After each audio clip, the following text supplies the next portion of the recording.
Excerpted from What We Will Become, copyright 2019 by Mimi Lemay. Published and reprinted by permission of Houghton Mifflin Harcourt. All rights reserved.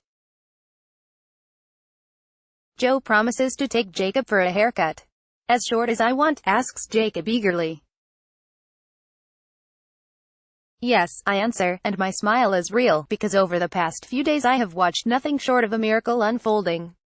It's like a light switch just flipped on. Joe whispers, excitement in his voice, and I concur. Who knew he could talk so much? Jacob's been chattering non-stop, like he's been saving up his words, and now the dam has burst. Suddenly he's noticing the sparrows nesting in the rhododendron bush and the green bud sprouting yellow flowers in the tree outside our living room window. He wants to know everything about everything, and he wants to know right now. What's that, Mommy? Why does this do that? Look, he's wearing us out with his pointing finger, but we don't care. We're giddy with joy too. What cloud were you living under, buddy? I think at times with sadness, I wish we had helped you sooner.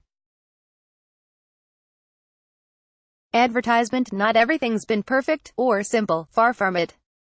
My mom has been avoiding using a name at all for Jacob since we broke the news. She's been referring to him as this one, or kid, or child, as in, oh, would you look how clever this one is, and, hey, big kid. This is getting ridiculous. I fumed to Joe, Mimi and Joe Lemay with their 3 children, Lucia, Ella, and Jacob. Thanks to Marco Mapstone Photography, and to my surprise, Ella is having a hard time with the name. We have less than a week left before the start of a new camp, but Ella calls her brother Em about 6 times out of 10, and I'm starting to panic. I'm sorry, she says. I keep forgetting. We understand, Joe tells her, but you need to practice more. We can't send you both to camp next Monday if you're using the wrong name. Joe's upped the ante now, but we're still bumbling about a few days later, and everyone's getting frustrated. How will the other kids know to call me Jacob? Asks Jacob. I'm taken aback. He knows we've changed his name on the camp registration.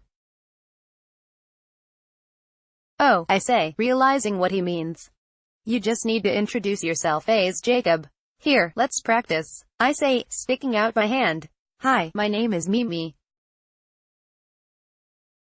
What's yours? Hi, my name is Jacob, he says, taking my hand, and adding, without missing a beat, and I'm a boy. Advertisement. Ella and Joe have been watching this, and Ella starts to giggle, then laugh uproariously. I'm trying not to laugh, but it's just too funny. You goofball, says Joe. You don't need to say that you're a boy. They can tell that just by looking at you. Jacob beams again. Okay, ask me now, he demands. Joe obliges, and with a goblin grin, Jacob announces, hello, my name is Jacob. Pause. And I'm a boy. Then he falls over laughing. What comes out isn't a titter or a giggle, but an expansive, gurgling brook of a guffaw, a bodied, side-splitting, tear-inducing howl. What a beautiful sound, I think. I haven't heard this sound before. We practice over and over until the laughter peters out, and then somebody farts, and off we go again. Seriously, what should Jacob do if Ella calls him Em?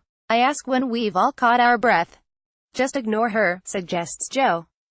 I wish there was some way we could remind her. I muse. Suddenly, I have an idea.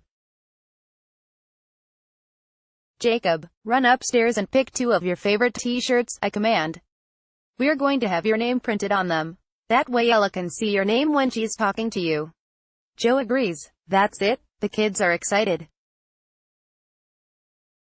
Ella wants a shirt too, of course, so they dash up the stairs to pick the t-shirts out while I start checking for local screen printing shops. I find one a few blocks from school that I'm familiar with and determine that they can fill rush orders.